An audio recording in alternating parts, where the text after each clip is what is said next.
एक दिन गुरु वशिष्ठ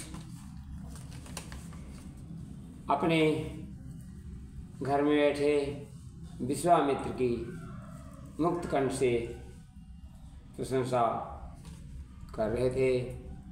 विश्वामित्र की प्रशंसा को सुनकर अरुंधति को दुख हुआ, क्योंकि जिस विश्वामित्र ने उनके 100 पुत्रों की निर्ममता पूर्वक हत्या कर दी थी, उसकी प्रशंसा अपने पति के मुख से कैसे सहन कर सकती है। वशिष्ठ ने समझाया कि भद्रे, सद्गुणों की मुक्त कंठ से प्रशंसा करना मनुष्य का कर्तव्य है। यदि सद्गुणों को प्रशंसा न करेंगे तो दुर्गुणों का गंदा वातावरण स्वतः फैलता चला जाएगा। विश्वामित्र अनेक दुर्बलताओं का घर है।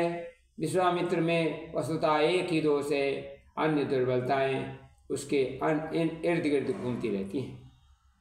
अरुंधति ने पूछा, क्या वह कौन सा दोष है? वशिष्ठ बोले, उसके अंदर अहंकार।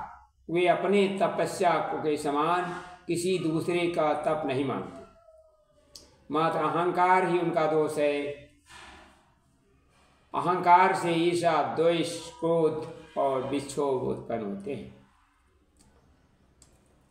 मनुष्य को चाहिए दुष्टों से बचकर सत्पुरुषों के साथ रहे, सद्गुणों की प्रशंसा करे।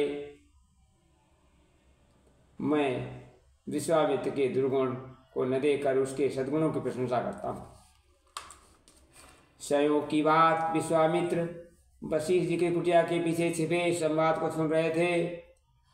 वशिष्ठ कभी भी उनकी प्रशंसा न करते थे। उन्हें प्रसन्न करने के लिए उन्होंने भारी तप किया था। रोष और उत्तेजना का आकर उन्होंने वशिष्ठ के पुत्रों की हत्या कर दी थी और स्वयं वशिष्ठ को शत्रु समझते थे। आज उन्हें मारने आए थे। ब्रह्मर्षि बनने के अदम्य उत्कंठ लालसा से उद्विग्न हुए आए थे। वार्तालाप सुनकर मन कमन खिल उठा और विश्वामित्र अपनी भयंकर भूल का ज्ञान हुआ। उन्होंने जाना, द्वेष से नहीं बस न्याय के प्रेरित होकर वशिष्ठ उन्हें ब्रह्मर्षि घोषित नहीं करते। वशिष्ठ विश्वामित्र की दृष्टि वशिष्ठ के न्याय दृष्टि में रखने के लिए कर्तव्य ने सुहृद बन गए थे। अब कुटिया से पीछे न रहकर पश्चाताप से हलीभूत होकर एकाएक अरुंधति और वशिष्ठ के सामने उपस्थित हो गए। चरणों में गिरकर अपराध और विवेक से क्षमा मांगने लगे। अरुंधति हत्यारा कह रही थी, अब वह उनके पति के चरणों में क्षमा याचना कर रहा था। पश्चाताप के गर्म आंसू वशिष्ठ के पांव में टप टप गिर रहे थे। महर्षि वशिष्ठ ने अपना पूरा विश्वास हो गया। विश्वामित्र अहंकार दूर हो गया। अहंकार गलित हो जाने पर पशुत्व और निकटता इसका भला कहाँ रहता।